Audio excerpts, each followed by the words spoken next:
You know, sometimes what I'll do on a tree like this is when I do the bore cut in the front, I'll try to do more from the front and then I'll poke it out the sides. And that'll make it easier for me to line the cuts up.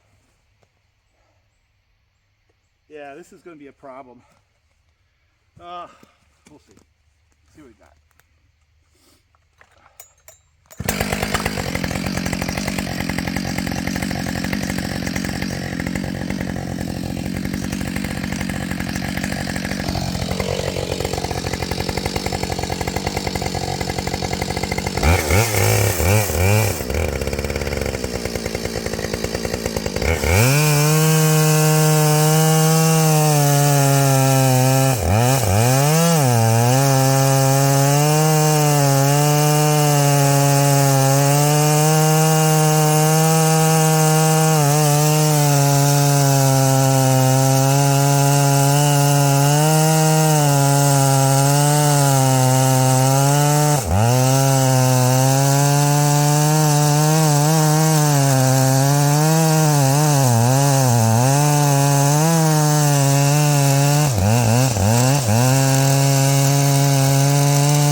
Again, the reason I did that is because I'm getting old and the majority of that tree is already cut.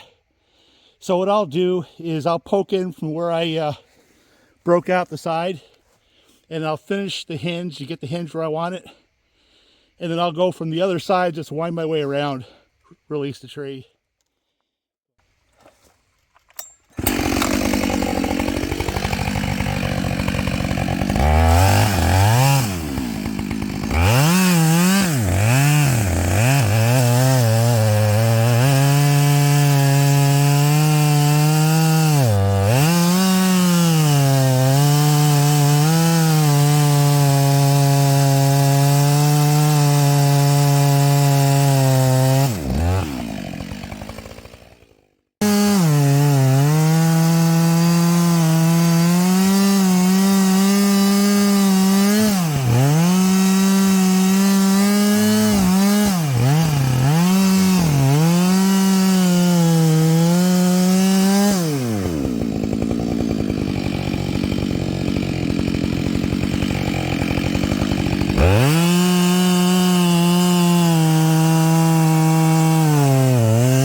Yet again, I'm going to leave it and let the hinge be the focus.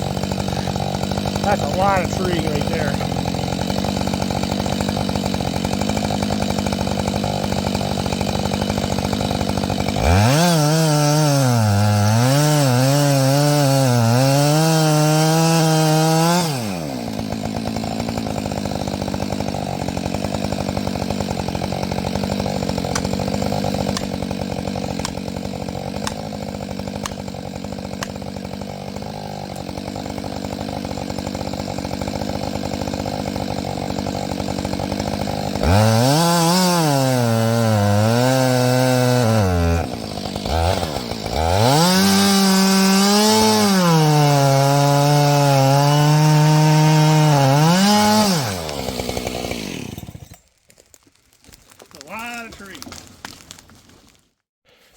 All right, this tree here, probably, I don't know, maybe 22, possibly 24. There's the saw, there's the tree. And the lean is favorable, although I do see some dead wood up there. I'm a little bit nervous about that. I'm just going to drop it on the pile over there somewhere. It wants to go that way anyway. And I'll clean up the mess. But this is a perfect opportunity here, because there's only so far down I can go with the trees. You know, I want to get as much of the tree as possible. That's what this is all about. But you get down into that stuff right there.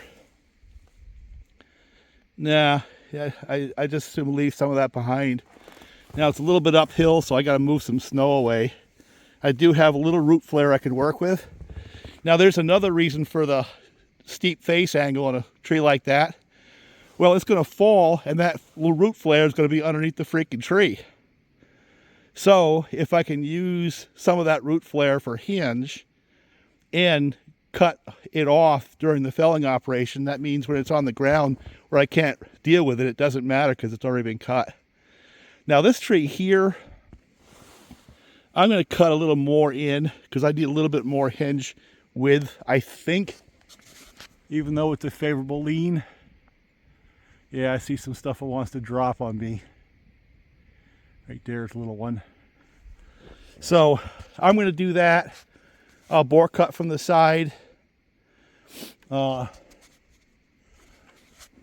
then I should be able to poke all the way out the other side, so I don't have to do any crazy tactics, right? Well, what I will do, where I know I can do it in one shot, what I'm going to do is go out that way, poke a hole, work my way over, and I'm going to pull the bar out a little bit, get to the hinge, so I leave some wood there so that I've got to go over, poke in, and work my way around as if it was a bigger tree before I come back and let it go. Now, I don't have a tripod. I lost it. It's underneath that mess somewhere. That was an ugly day. So let me go see if I can put the camera down here. This is perfect conditions for me. I love it when it's like this.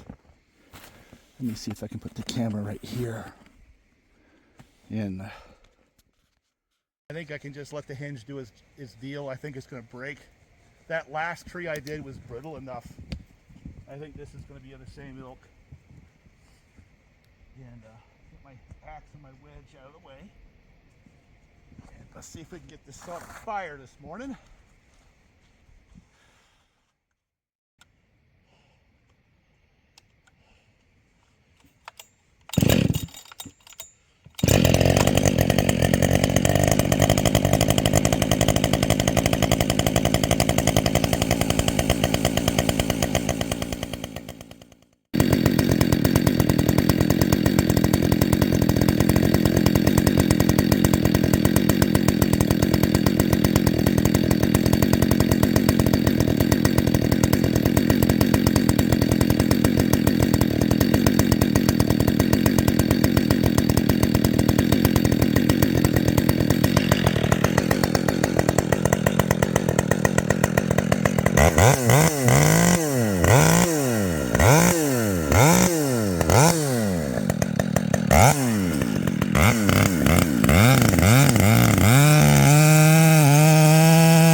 Yeah, really cold saw. Yeah, I don't think I need to bore cut this one from the front.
God, I hope it did.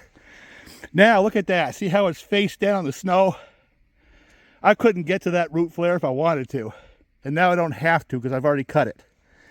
And I left enough hinge, but I left a little bit of high wood in the back, just a little bit, which is what I've been trying to do recently. And for whatever reason, it tends to break down versus up. I've seen that. I'm not sure I understand the physics of it, but it does.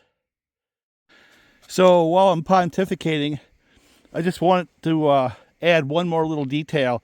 Let's say I wanted it to go that way instead of that way.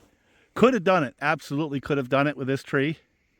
And with that fall away right there, see right there, that's about as low as I could get going in the direction I cut. But let's say I wanted to go in the direction of the blade. That's when I would have done a bird mouth or a Humboldt even, where I've got enough wood down there. And the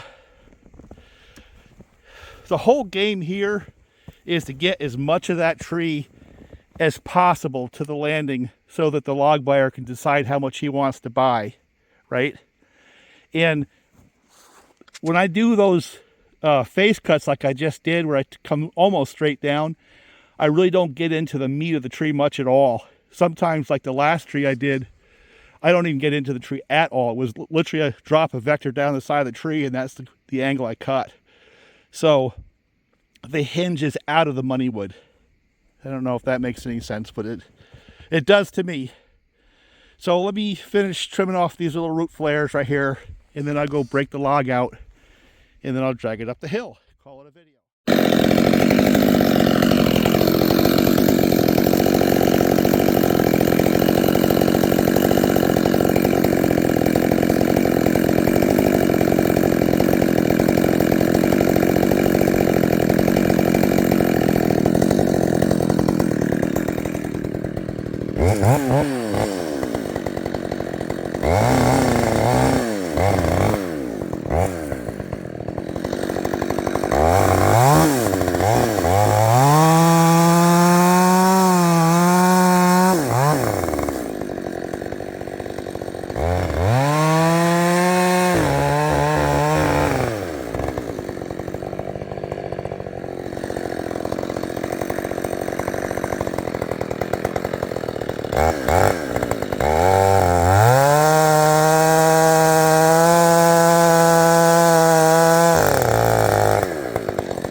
When you get the root flares cut like that, it's a lot easier to drag that log.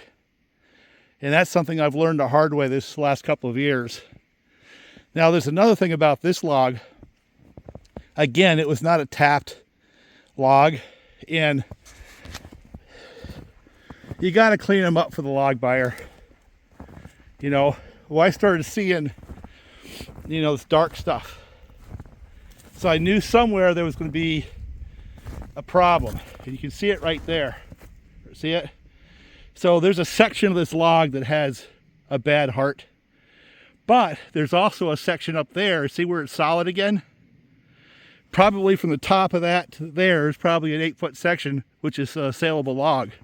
You know, it might be 25, 30 bucks, but it's better than a sharp stick in the eye. And this is just going to be junk. But right about there down is going to be a nice log. So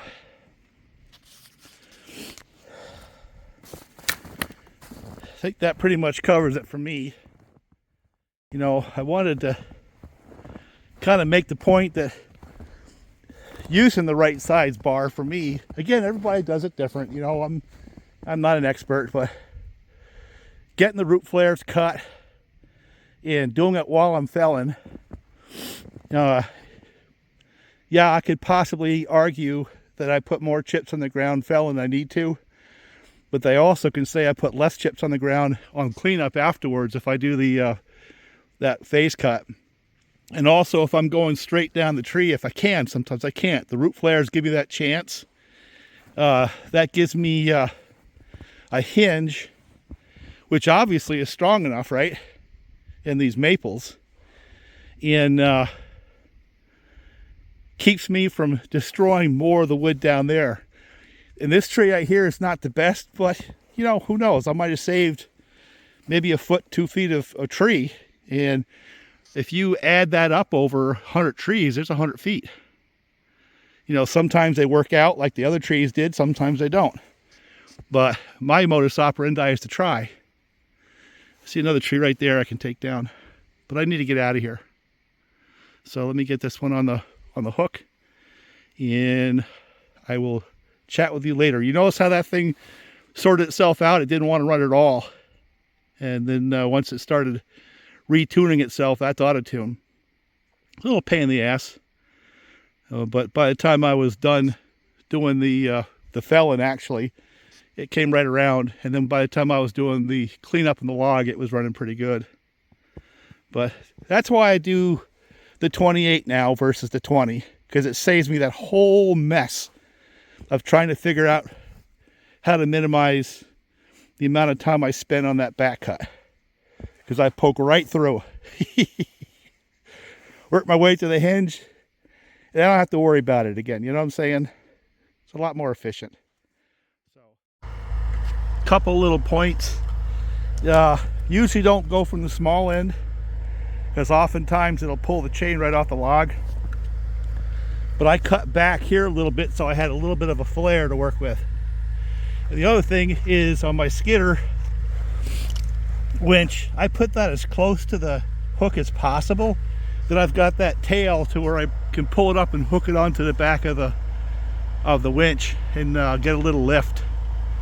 You know, if you put that up there, well, then you really don't have anything to work with. But by putting the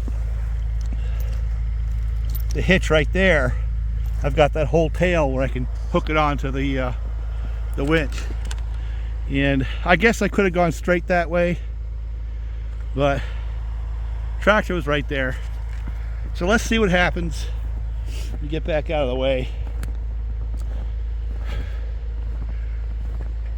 See, I got a few. I probably have another 10 trees in this section. I left the lesser quality ones, and I'll come back for them.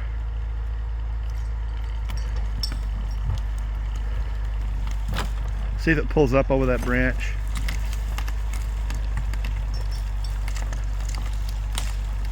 Oh boy, I'm gonna have to cut that, aren't I?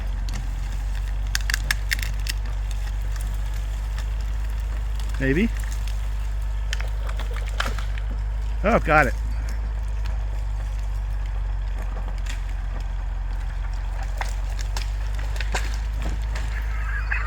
Look at those.